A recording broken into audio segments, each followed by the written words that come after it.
Hello, and welcome back to the Ospreys Eyrie Podcast. It's episode 4, and URC fever is gripping the nation, or as the general public calls it, the common cold.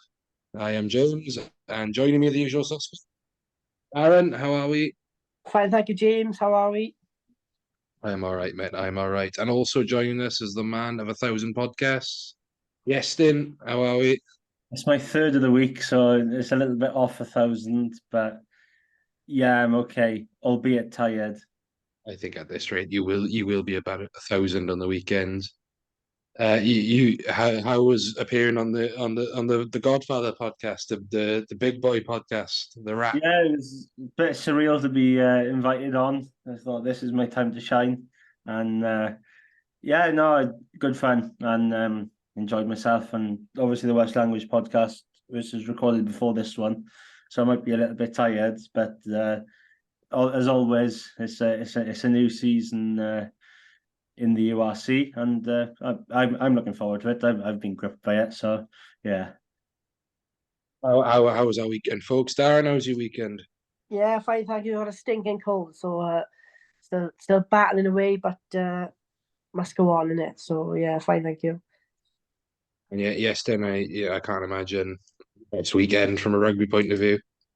Well, Ponty had a bonus point win for some reason. They've won back-to-back games, so that was quite interesting. Hey, And, it's the stalwart of our great rugby nation.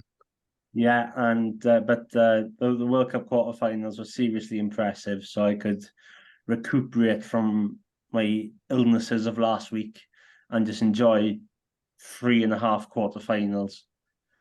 What was it? The best set of quarterfinals we've had? I can think remember anyway. I think so. From what I can remember, obviously I'm a little bit youthful and naive, and don't remember much. But I think from what I can remember, it's definitely the best set. 2019 wasn't great, but yeah, I think from a rugby standpoint, for neutral, them four just amazing. I had a decent weekend. I managed to catch all the games. Managed to catch a bit of the Premiership as well. Um, so yeah, we're ready for the proper rugby to be back, aren't we? Are we still allowed? Are we? Can we speak about Ethan Roots on record? Or is it? I, as an Ospreys, die hard as you both are, I would not like to speak about Ethan Roots because I will just be upset. I have had sleepless nights since he's left. Just a Of course, for those who don't know, Ethan Roots started the Chiefs on the weekend and scored in their demolition against Saracens, and I am very sad. No Joe Hawkins though.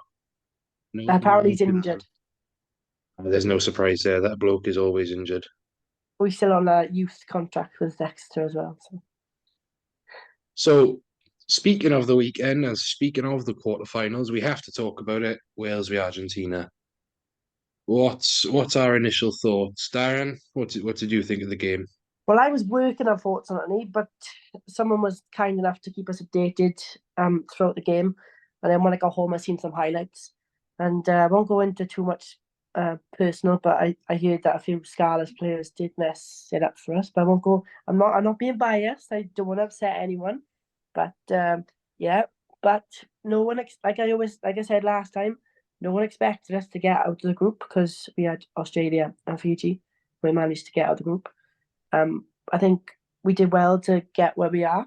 We were unfortunate maybe to lose to Argentina. No disrespect there.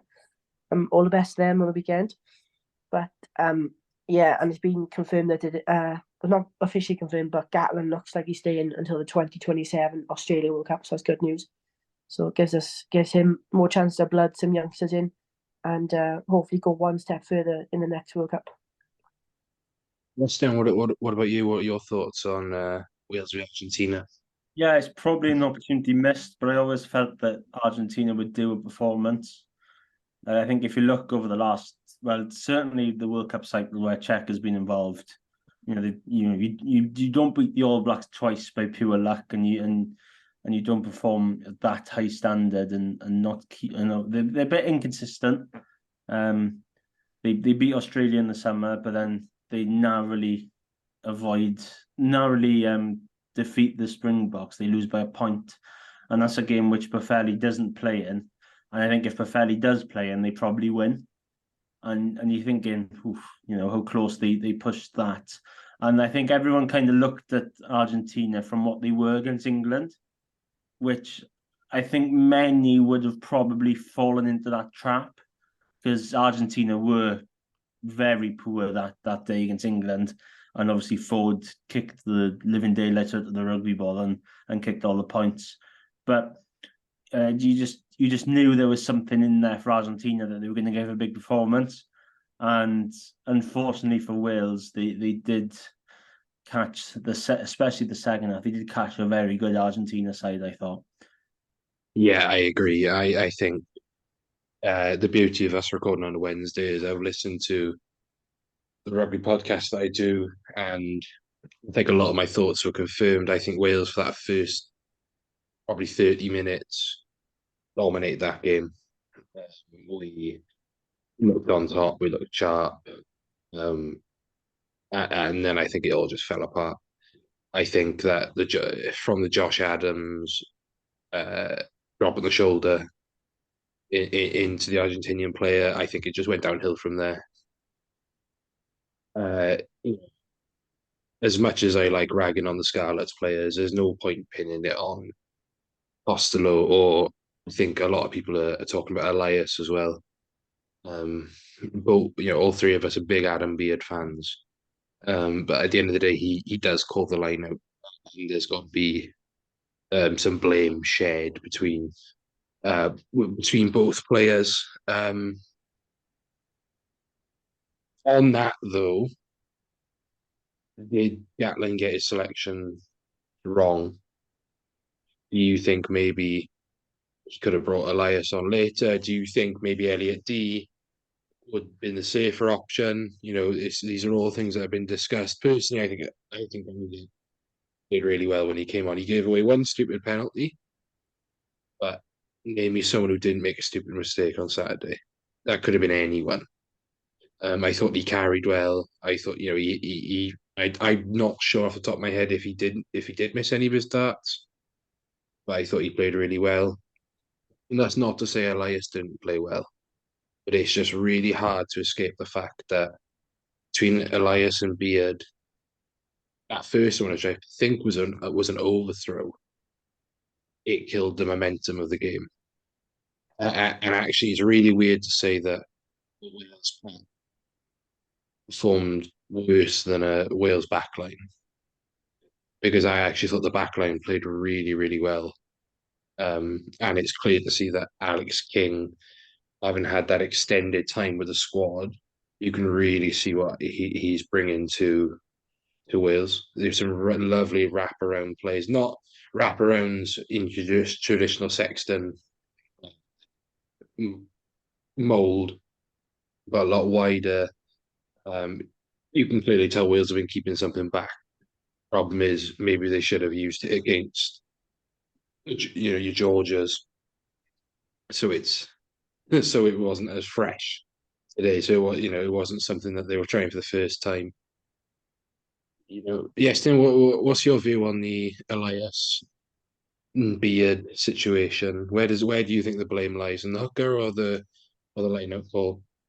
It feels like whenever those two names are clashed together, it feels like everyone picks a side and blames the other, which is not the nicest of ways to pick on about it. When you look at the warm-up game, and obviously, all right, okay, Elias didn't play, that day. Lake was starting hooker, and Sam Parry was on the bench, and obviously Lake went off injured. But the heap of the blame all went at Adam Beard after that warm-up defeat in Twickenham. And then you look at Saturday, and you see all the heaps piled on Elias. And I think probably the first and the third one, you could argue that is more Elias's fault compared to what the jumper's doing. I think the second one is probably not many people's fault, except this really good lineup work from Argentina. To just that's something that's not talked about enough as well. when people mention lineouts going wrong, there's not much claim of praise towards the opposition. As someone that's watched the Ospreys quite a lot over the last few years, I remember James King was predominantly good at nicking the odd lineout here and there, and for some reason managed to do it quite a lot, which was a bit of a surprise from someone that's obviously a back rower, but obviously shifted in at lock when he needed. And yeah, so I think people probably need to take the slack off a little bit. Okay, those were 3 lineouts, which are rather pivotal in hindsight, but there was some golden chances where the pass didn't quite go to hand, or maybe an opportunity didn't quite, maybe it was a pass wasn't given or something like that, which all came in the first half really, and then discipline issues crept in, and a couple of penalties were given away, and all of a sudden then it's game on. But I still think people need to appreciate the art of defending the lineouts and defending them all too. Yeah, I 100% agree. I think hearing you say that Argentina clearly did their homework. They know Beard is predominantly that middle jumper, will come forward as well. And, if you can outjump someone, you're going to at least disrupt that line out. You mentioned discipline there. Aaron, have you seen the Josh Adams challenge on the Argentinian player? Do you have any thoughts on that? It was a shoulder to the head, wasn't it? It wasn't to the head. It was it was just dropping the shoulder into someone's into the chest. According to Carl Dixon, there was arms. Do you think it should have been a yellow card, or do you think Josh Adams was a lucky boy? Well, I can't really comment because I didn't really see it. But in rugby these days, obviously you got to be careful. But you do have rugby incidences that may look bad on camera or may not look bad. So whatever Carl Dixon decided, then hopefully he had the right decision. Because, on another day he could have seen red, but he was fortunate to see yellow on this occasion. But then everyone's got their opinions. So they might say, oh no, he was lucky, he could have got away with a red there. But I think Carl Dixon got a spot on and stuck with his decision and just stuck to a yellow card. I think, well, because it was a penalty only. It's Argentina, which I think was the fair outcome. I said at the time, I thought it was going to be a yellow card. I've seen them given, but I knew when he gave a penalty only for that if another incident happened, that it would have a knock-on effect. And of course, so it did happen. The shoulder to the head of Nick Tompkins by the Argentina. Is it Lavanini? It was Guido Petty. Guido Petty. So I'm so used to blaming Lavanini. But Petty drove a shoulder into the head of Nick Tompkins. Was deemed a rugby incident by replacement referee by Carl Dixon, the replacement referee, Jaco Piper, who pulled up with a calf injury. By the way, that is not the first time he's done that. Before, Jaco, hang up the boots. Clearly, or get a better warm-up. So your thoughts on that, Yeston? Are you in the minority who agree that that's only that is a play on, or are you in the yellow card region? What are you thinking? It's a stonewall penalty without a shadow of a doubt, and probably the example I always allude to Carl Dixon is the Ospreys Montpellier game at the start of this year, where Paul Willemse goes in on the tackle on Rhys Davies. It's either shoulder to head or head-on-head contact. And there's nothing at all from Dixon thinking that looks rather dangerous. I need to have a little look at it. And I always refer back to that moment every time I see Carl Dixon on TV, just in case something like that happens again. And I think we have seen that happen again in a bit more in a different way, of course. Obviously, Petty wasn't really wanting to hit Nick Tompkins, but then again, he's made contact with him on his head. And with so much going on within the sport nowadays about head injuries, concussions, former players coming out with dementia and CT and things like that, it was times where you're thinking, you're scratching your head thinking, why is he said that not every head contact's not a foul play? Because it was dangerous, and Tompkins did have to go off for a HIA, which kind of messed Wales around a little bit, as Dan Biggar was already in a bit of injury trouble at the move to inside centre. So I thought it was at least a penalty. You could argue maybe a yellow card, but yeah, it was definitely a penalty for me. Yeah, I'm in agreement. Definitely a penalty, at least. I don't think, even in the changing frameworks and things like that, a shoulder to the head in that manner has never been a penalty. I'm actually in agreement, having watched it back multiple times, that it was not a yellow card or a red card. I think there's enough mitigation to say that's not a yellow card, but I am in stonewall agreement that's a penalty. It's reckless. It's to the head. There's high danger, but there's umpteen amounts of mitigation. So look, swings and roundabouts. Unfortunately, that not being a penalty results in 7 points. I'm not saying that Wales would have won that if that try doesn't stand. I think that Wales' discipline was poor, and I still think they would have lost that. I think that Argentina bringing on Sanchez, bringing on Costello, is that difference there? Because as you said, Biggar's on one leg at that point. Watkins is off for HIA. If we had Anscombe maybe coming off the bench, you think that ship is steadied a bit better. We play the percentages a bit more. We play down there. Look, swings and roundabouts.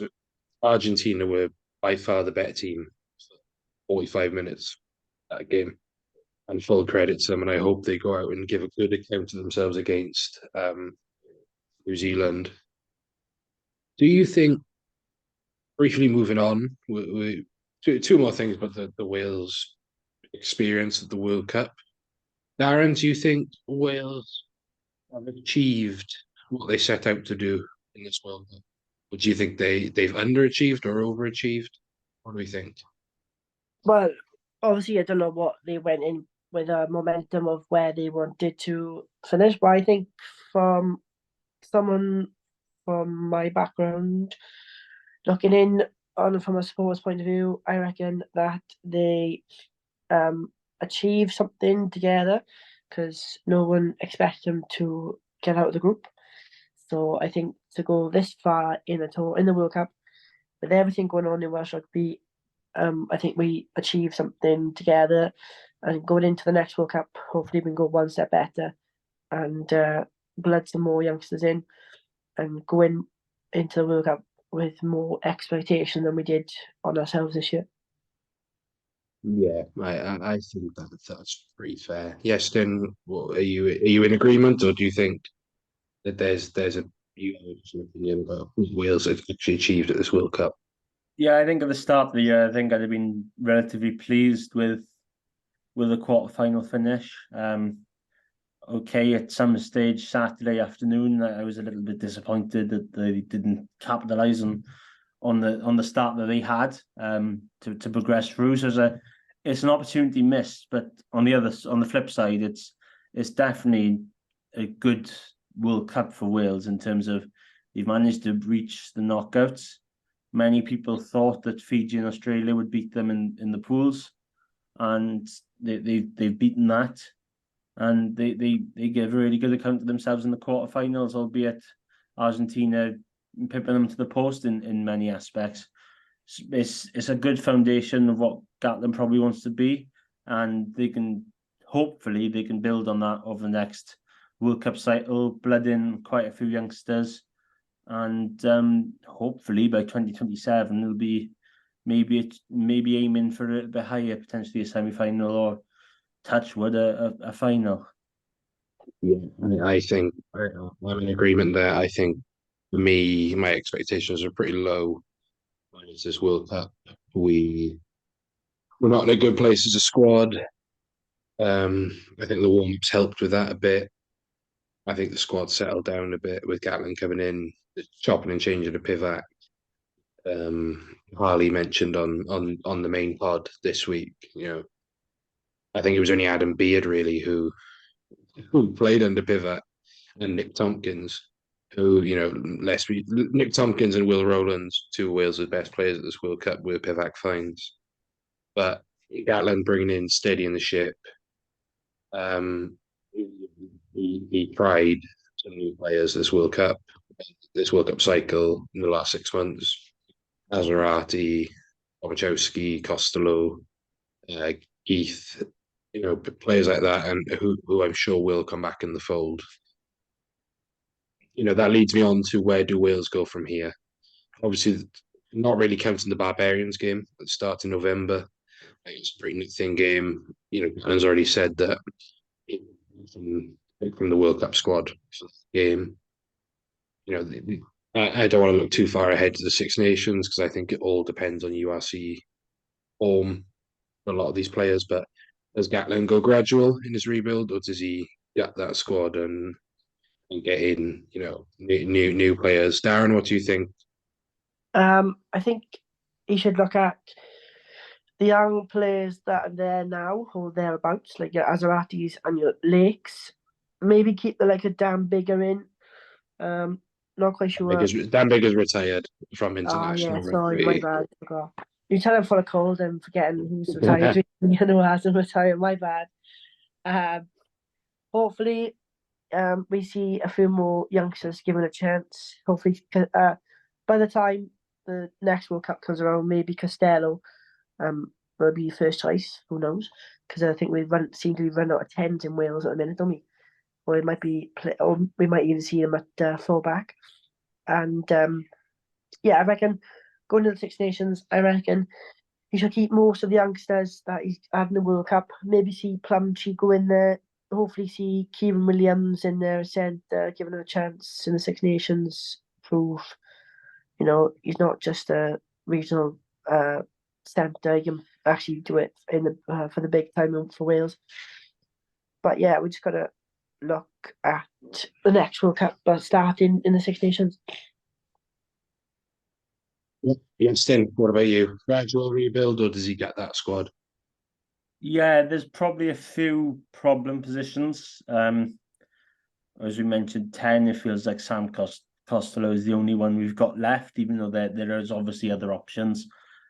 You've got Owen Williams, who's obviously back at the Ospreys. You've got Callum Sheedy, who can't get a game at Bristol, which is quite the concern. But I think fullback's another issue as well. We've had so much of Liam Williams and Lee Halfpenny just a guarantee every week to be at fullback, regardless of fitness and injuries. They've always been there, and I feel like there's a couple of in the next crop that's coming through. You got Jacob Beetham coming at Cardiff, but there's a bit of a gap.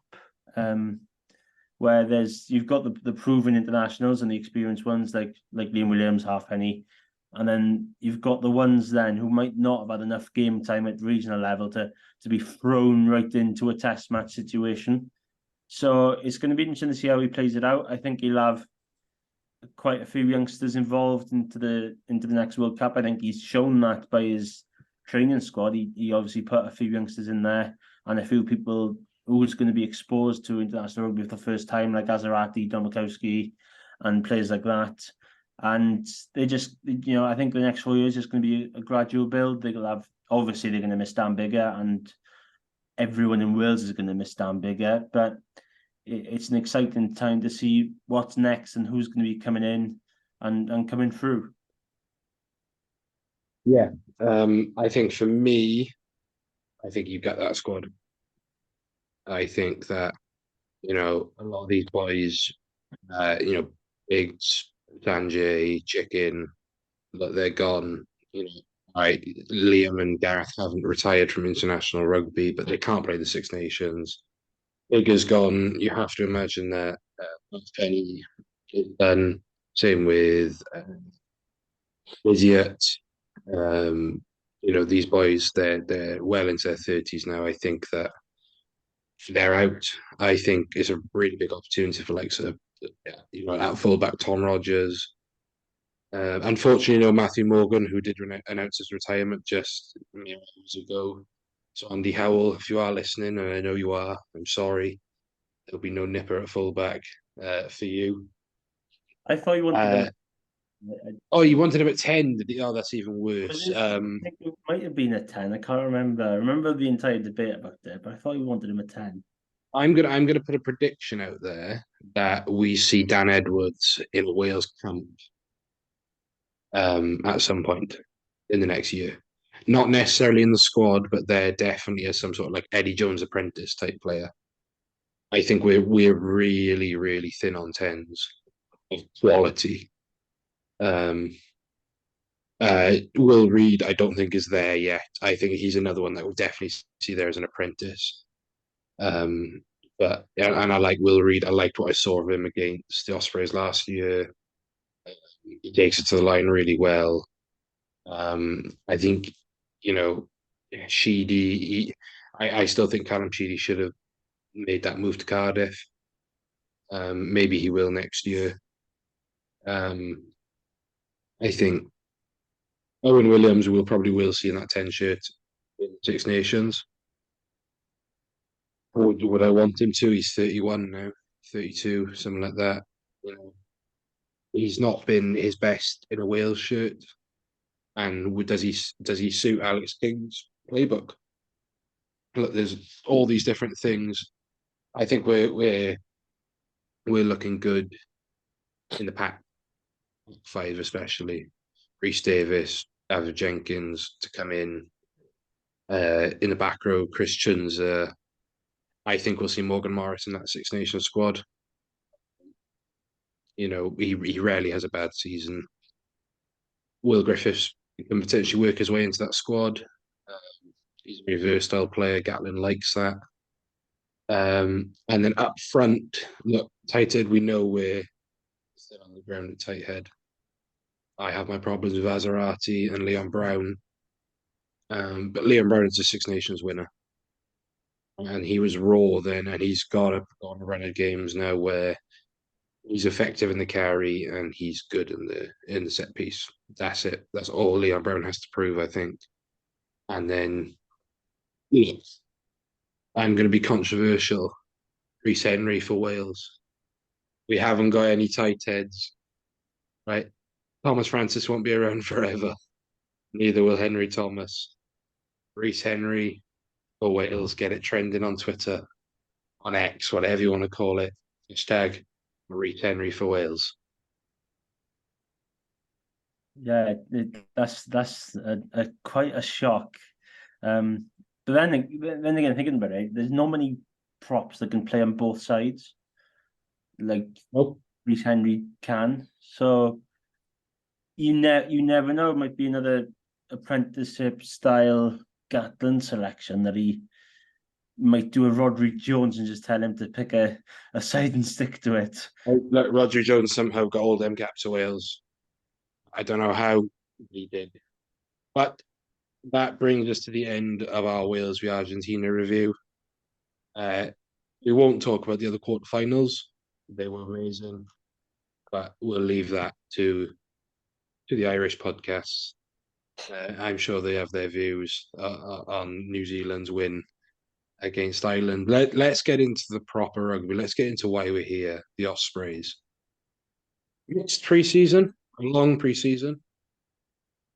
First off, Darren, how do we think it went? We lost against the Dragons by 1 point, but Dave Parade, and then we won narrowly thanks to missed kick against Cardiff at the .com. What are your thoughts on pre-season? Well, a mixture of positives and negatives, really. Obviously, lost the Dragons, but the boys haven't played together in so many months, so maybe a bit rusty in match fitness. And obviously getting a nice win to end pre-season against Cardiff. But yeah, Toby Booth seems happy with pre-season. It's been a long one. Just going to get started on the season now and see where we're at, and to see if we're going to have a steady season, or it's going to be one of those seasons where it's going to be a hit and a miss. Or we win a couple of games, we lose a couple of games. Just going to wait and find out. But excited now for the new season to see where we are as a pack and a squad, and to see where we are. West pre-season. What are your thoughts? Long. I know a couple of people that I'm quite friendly with. They were thinking. I remember speaking to one of the boys, and I joked saying there was an X amount of days until the first pre-season games, and I don't think I can repeat the response I got. But let's say it was quite a frustration at how long it was. But yeah, I think it's just good to be back. Really, very, we've seen what's going on in England. I think as supporters, we should be really glad that we've still got a team we've still got 4 regions to begin with. I think that's good news to begin with, but we're just glad that we can go and watch, the Ospreys week in, week out. Whereas unfortunately, some supporters in England, particularly Worcester, Jersey Reds, Wasps, and the Irish, they don't have that, and we should be, if you're an Osprey supporter, just try your very best, just get to a game at all throughout the season. If it's just one, or you fork out money for a season ticket, we just should be really happy that there's 4 regions still knocking around, and we're still going to have regional derbies at Christmas. And it's okay, results might not be there due to off-field issues, but it's just good to be back in the URC and have regular games again. Absolutely, I think I said after the Cardiff game, it's the pre-season I expected. When I saw that squad to go up to Dave Parade, I thought, yeah, we come away with anything within 5 points there. I think that's a result. And judging by reading the forums, the Facebook posts, and speaking to people, we clearly went in with a game plan there, saying, all right, it's not necessarily about winning, it's about performance. We weren't kicking penalties, which is something that I think the Ospreys are renowned for. We do kick our goals. And then you can clearly see the progression then when we get into the Cardiff game, where we look to play a bit more, get the ball in hand a bit. We scored 4 tries, converted all 4. So there's a clear progression there. Boothie's said, and as ACJ said 2 weeks ago, long pre-season, a lot of challenges. Unfortunately, we're in the position where we can't afford them big star-studded players. You look at Bristol bringing in the likes of Aktawa, and people like that. We'd love to do that. Bath bringing in Finn Russell. Whereas Cardiff are bringing in Tinas Tabia, and that's no slight on Tabia. I'm sure he's a very capable player, but I think every Cardiff fan would rather a Finn Russell. But we have to be realistic in where we are. And I'm actually really positive because it's given some really good opportunities to young players to have a full pre-season and extra with Booth and Co.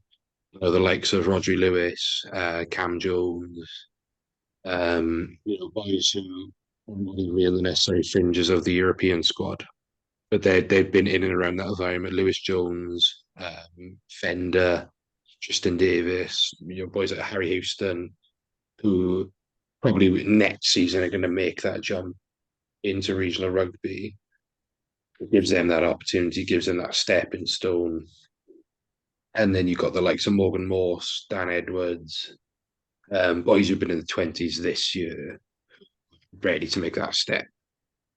And I firmly believe we'll see them two, especially. Tom Florence would be another one, but I know he's just had surgery on his hamstring.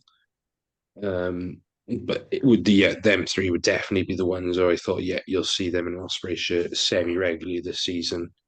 That does lead me into recruitment. We brought in some skid some hookers, covered the big losses. We won't go into the negatives, but I think the main thing is we brought in young Welsh talent who will just get better. Luke Davis looked really good coming off the bench against Cardiff. He looked sharp. He's great. I'm speaking to a guy who was in the 20s squad with him. Really, really capable scrum half.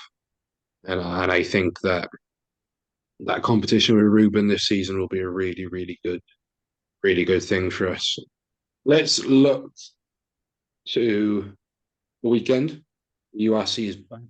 The Ospreys kick off their URC campaign with arguably the toughest away game. I think, yes, and you said this one of the three worst games we could have gotten behind Scarlets and Rodney Parade. Is that right? Yes, I think probably Scarlets away is probably the toughest due to recent results down there. Dragons away second because we don't win. We very rarely do at Rodney Parade, and then probably Connacht away third, closely followed by a trip to South Africa. But you have no clue what the weather's going to be like in Galway. At any time of day, anything could happen. So Yeah. it's probably one of the trickier starts of the season for such a young squad. If it was a home game, you'd feel a little bit more confident. But as it's away, you're thinking, oh, this could be a little bit of a tricky ask for such a young squad. Darren, how are we feeling? Positive, or are we feeling a bit apprehensive? A bit of both, really. We don't know what to expect from these players. They could come out and shock the whole URC and be so impressive, or they could go completely opposite and just get destroyed by every team going. But I'm not gonna be negative. I'm gonna try to remain positive as much as I can. We don't know what's going on behind the scenes. We could be in for a great season, but Connacht away first game could be a bigger game going forward, or could kick us off brilliantly. Could have snow, rain, sleet, heavy winds. We don't know, but yeah, I'm gonna remain positive, and the boys, as long as the boys give it their all and put 100% into every tackle and win every ruck and maul, then I'm gonna be confident, and we're gonna go up there and do our best. That's all I can ask for. Absolutely. Yeah. I think looking at Connacht a second, I've done my research. Past form isn't great. I think we did win in the 2019-2020 season, or it might be 2020-21. It was, but past form has not been great. I think when everyone ever mentions Connacht, it's the conditions. Going out there in a storm, not going to be, if you're expecting the ball being thrown around in passes and things like that. I think you're looking at the wrong game for that. Looking at Connacht squad, obviously the three notable players, Ethan Elam and Hansen, won't be available. Peter Wilkins, their head coach, has said 2 to 3 weeks. Connacht's recruited well over the summer. I think the four that stand out really: Sean Jansen, Santiago Cordero, and Joe Joyce. Some really, really experienced and capable players. Jansen and Cordero are out. Jansen's still rehabbing an injury, and Cordero, unfortunately, injured his knee 2 weeks ago, so won't be. They said around March time. So gutted for him. fantastic player. I was really looking forward to see him in a Connacht shirt. But I think we can expect to see Hanrahan. Obviously, most recently, the Dragons. Really steadied the ship at 10 there. I think, look, I'm not saying Dragons copied us and signing a veteran 10, but he was basically the Irish Stephen Myler. And Joe Joyce, who has been at the heart of that Bristol pack, who are not necessarily known for their raw power, but he's a very capable lot. And I expect to see him involved at the weekend. In the press conference, it talks about the Ospreys being big ball carriers, very physical, and well organised. I don't know what Ospreys he's been watching, but that doesn't sound like us. But no, I think, and Toby Booth's comments are exactly the same. A tough place to go. They're a very committed team, very confrontational. In the reverse fixture last year, which I believe we lost by 3 points, was it, Yestin? Yeah, 3 points. I think it finished.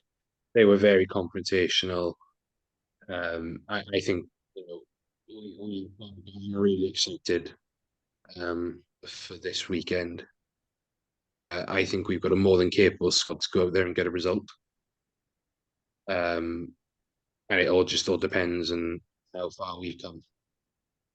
I think there's a real opportunity for this young squad. I think I've said this on record that we've got the best squad out of all the regions. Actually, the Dragons have the second best squad, personally. But I also think we've got the best youngsters as well. I think if Morgan Morris, touch wood, this never happens, but he did have to drop out with injury, I'd be more than happy to see Morgan Morse step up into that 8 jersey. If Tips went down, Harry Deeves take that 7 jersey.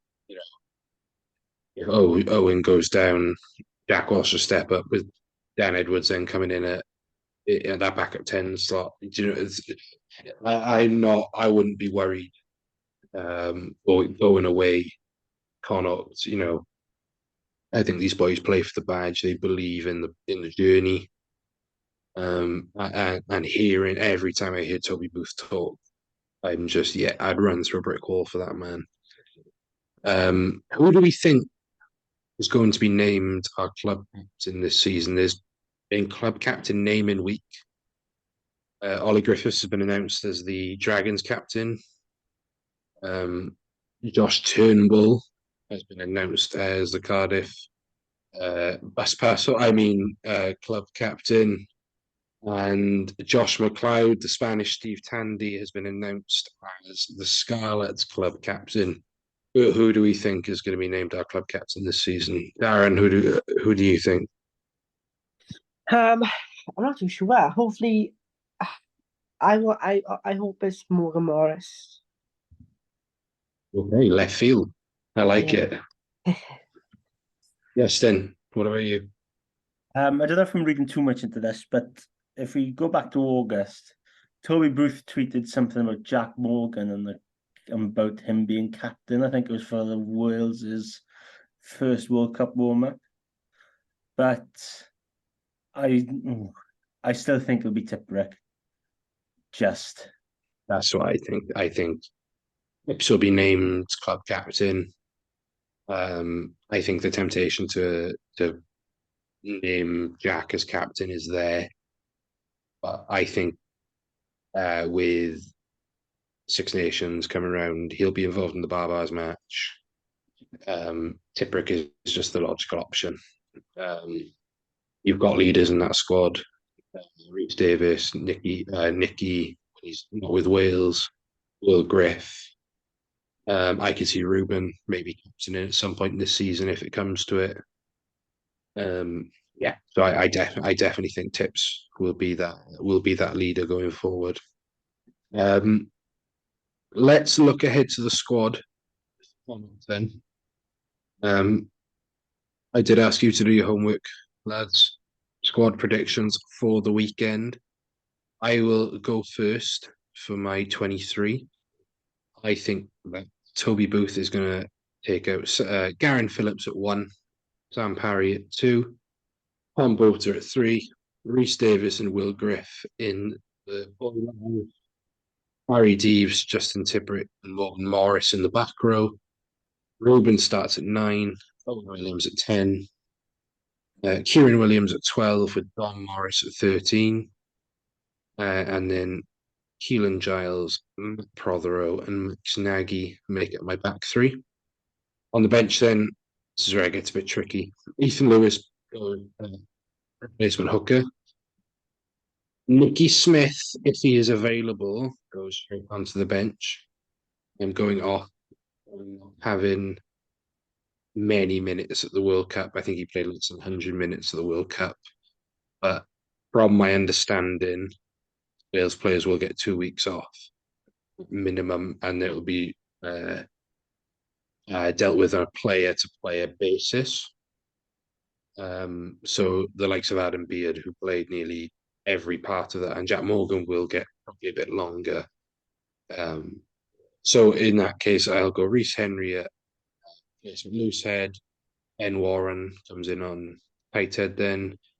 I've gone Hugh Sutton, but it could easily be Jack Regan because I know he is still knocking about that squad. James Ratty, Luke Davis, Jack Walsh, and then Owen Kin to finish. Yestin? I've kind of gone very similar to yourself, James. So I think the pack is all the same.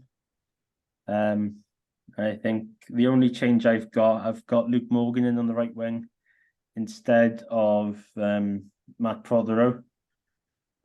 He only had 60 minutes against the Dragons, so I'm a bit a little bit worried that might not have enough fitness to start in a competitive fixture of the URC. So I've got Luke Morgan on the wing with Keelan Giles moving to 11 and Nagy at fullback.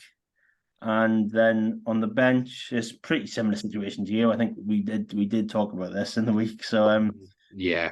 So we both came to an agreement that Nicky Smith would be on the bench, but we've also got Rhys Henry on there just in case Smith isn't back in time. So Rhys Henry, replacement Loosehead, Ben Warren, replacement Tight Meadow. I must say he held the scrum very well second half against Cardiff in season. He is the size of a small house. I was quite impressed that I thought that Henry would be. I thought Henry was maybe a bit more in front. Obviously, we've seen Rhys Henry perform in Champions Cup games, but credit to Warren, he came in and did a good job. And then the rest of the bench is the same, and I've included Owen Watkin as my 23rd man, just in case Prothero isn't fit. Okay, and then Darren, are we looking at something similar? Field choices? Yeah, something similar. I probably would start Kieran Williams and Owen Williams, and not Owen, sorry. Watkin. I found the Watkin? name. Yeah, Owen Watkin. Yeah, thank you so much. At 12 and 13, I think Dom Morris, because he's injury prone, I don't want to chuck him in there straight away, only because Owen Watkin and Williams haven't played much. Obviously didn't get picked for Wales, so I think it's their chance to shine for the Ospreys and stake their claim for Six Nations maybe. Nagy at 15 for me. I'd start Rhys Henry at Loosehead, and then maybe see hopefully Nicky Smith and a few of the Wales boys returning on the bench, the ones who didn't get to play that much. But I'd like to see Toby Fricker on the bench as well. Start Luke Morgan and Giles, and then check him on. Fricker is another one that I went over in my head. I think he'll definitely travel with the squad. He didn't actually get as much an opportunity as I like against Cardiff, but I don't think he has trained with the squad enough at that point. I can definitely see if he does perform, I can see him definitely pushing his way into that starting lineup. He's absolute gas. I don't think he starts over Giles. I think Giles is a vastly underrated player.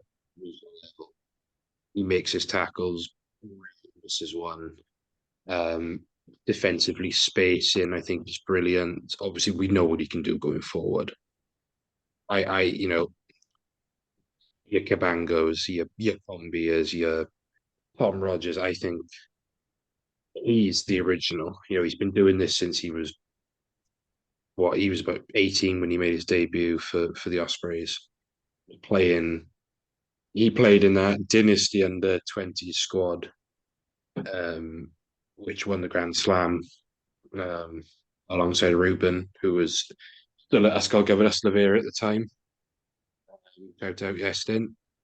Yeah. Ysgol The conveyor belt of Welsh rugby somehow, and they've gone 4 from 4 in the Colleges League. I was really good at rugby, but floating around Nice College and Ospreys adjacent setups at the time, and I can tell you that Ruben is a freak.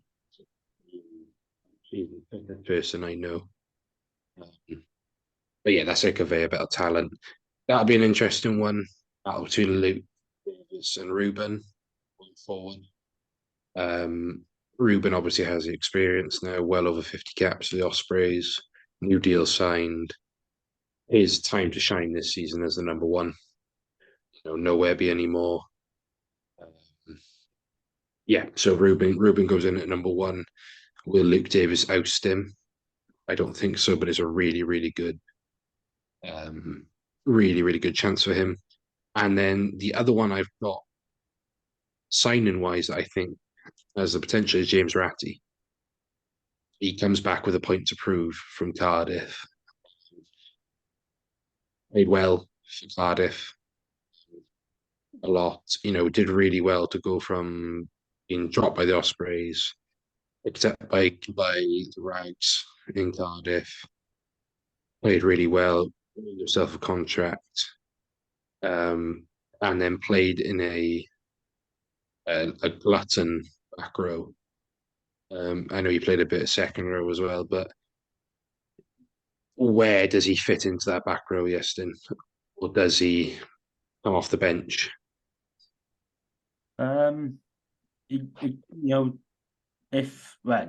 really depends what Ruth's looking for, really, because you could have Deves at 6, but then you could either have you could have Tipperick at 6 in a different world. I'm pretty sure he's played there before. But then you could either have one of Morgan Morris or James Ratty at 6 with the other one at 8. And you could, if they're looking to keep line out ball and maybe use them all a bit more, you can have Ratty in that back row to accommodate that. Or maybe as an option off the bench, he's more than capable. He's a very strong carrier, and if they need someone to sort the line out with 20 minutes to go, then in comes Ratty to come in for either Deves or Morris, and they can slot them in the 6 or 8. And maybe the other occasion you might have to go into the second row. It looks like the Ospreys are okay there with Rhys Davis and Will Griffiths. I'm quite a big fan of James Fender as well. I think he looked quite promising when he played against Benetton last season. Yeah. And there's plenty of options for Ratty, mainly because of his versatility. But I think he'll probably start on the bench to begin with. Then maybe when needed or if injuries occur, then I think he might come into the back row. Perfect. Right. I'm aware of time. Time is getting on. So let's finish with, firstly, what's our score predictions for the weekend? I'm going to write these down and come back to next week. So Darren, what's our predictions for Connacht away? I'm going to be completely honest, and I'm going to say Connacht 32, Ospreys 17. So that is 32-17 Connacht. Iestyn? No, I really don't want to be negative, so you could, conditions allowing, it could end 9-6 either way, but Connacht 17, Ospreys 12. I predicted a bigger margin earlier on in the week, but I think it'll be a little bit closer, mainly because of weather conditions more than anything. So, yeah, 17-12, Ospreys get a losing bonus point. I hope it's not one of those games like last season where we let it slip. Yeah, I certainly hope that. I'm going to be the black sheep of the podcast, and I'm going to predict a 15-22 win for the Ospreys. I think it's going to be a really tight affair. The refereeing is going to be big. Obviously, with the World Cup going on, the top URC refs, I'm looking at you, Frank. And White House as well. Yeah, basically that mob, they're all at the World Cup or refereeing Cardiff. Also, we've been paired with someone doing his second URC game. So look, the refereeing is going to be a big part of it. If Ospreys can keep 15 players on the pitch for 80 minutes, I'll count that as a win. We like going out to Ireland and to South Africa and deciding to play with 14 men. I don't know why we do it. That game is live on S4C. 3 o'clock. Am I right to say, boys? Or is it the later kickoff? No, it is 3 o'clock. The URC have got an awful schedule this week. There's the Ospreys are on a 3, then the Dragons are on a 5:3. So if you want to watch both games, tough, you've had it. And there's no evening kickoff either. So you got Cardiff playing Benetton and Munster against the Sharks at the same time. So if the URC could politely change kickoff times for future rounds so I could watch a couple of games and not watch them both at the same time, that would be very nice. Unfortunately, I won't be able to watch that game at all because I will be playing. And this, ladies and gentlemen, is what you get when you move to England. I will be playing in the Isle of Wight this weekend, much as the delight of the Hampshire leagues. So I will be crossing a ferry at some point, and my kickoff is at 3 o'clock. So no Ospreys game for me. So I will return to changing rooms, either having won or lost, to see an Ospreys result. Let's move to who do we think is going to be the Ospreys' top scorer this season, Darren? I'm gonna back him, and I'm gonna stay with what I said from the very beginning, and I'm gonna say Keelan Giles, top try scorer. So top, I am writing this down to come back to top scorer. Darren is going to go with Giles. Yeston. Set piece and vibes, Sam Parry. Set piece and vibes. He's a man after my own heart. Sam Parry. And then I personally think that Ruben Morgan-Williams is going to get the most tries this season. He always seems to score, but yet always seems to end up on about 3 tries. I don't know where they go. I think also if I count in European tries, Keelan Giles definitely comes out on top because he loves scoring in the Challenge Cup. And then finally, to finish, hopefully optimistically, where do we think we're going to finish up in the league at the end of the year? Bearing in mind that now the top 8 are the ones that qualify for the Champions Cup. Yeston? 10th. I think Benetton are going to pip us somehow. And then I think the 4 Irish and South Africans will probably be a bit too strong. But earlier on in the week, I did not put Ospreys as Shield winners, but now maybe looking at the squads again, I'm a little bit more confident. Shield winners. Darren? I'm gonna say we're gonna finish 9th. I'm gonna be optimistic. I'm gonna say we're gonna finish 9th this season. 9th. And do you think we win the Welsh Shield? Yes, because we've got the best squad available, unlike the others. Now, I don't normally agree with Scarlets fans because I think all their opinions are trash. But I agree with Lee on rap that I think we're underplaying ourselves a bit. I do think Ospreys will finish 8th. I think it'll come down to a tussle with Edinburgh Benetton. And, I hope Emilio Buffelli misses all his kicks and that, Jacob Umaga does the same. So I think I'm going to go 8th, and I also think we're going to win the Shield where we battle it out with the Dragons this season. Jamie doesn't want to hear this, but I really, really am excited about that Dragon squad. Ian Blacker, they've recruited well. They've got experience in the likes of Lydiot. Clay Evans is going to be huge for them. Depending on how involved he is with Wales. Can they keep Ollie Griffiths free? Same with Harrison Keddy. So yeah, I think we'll battle it out with Dragons for the Shield.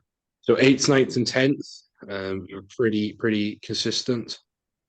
I think that is that for this week, boys. So thank you. One final prediction.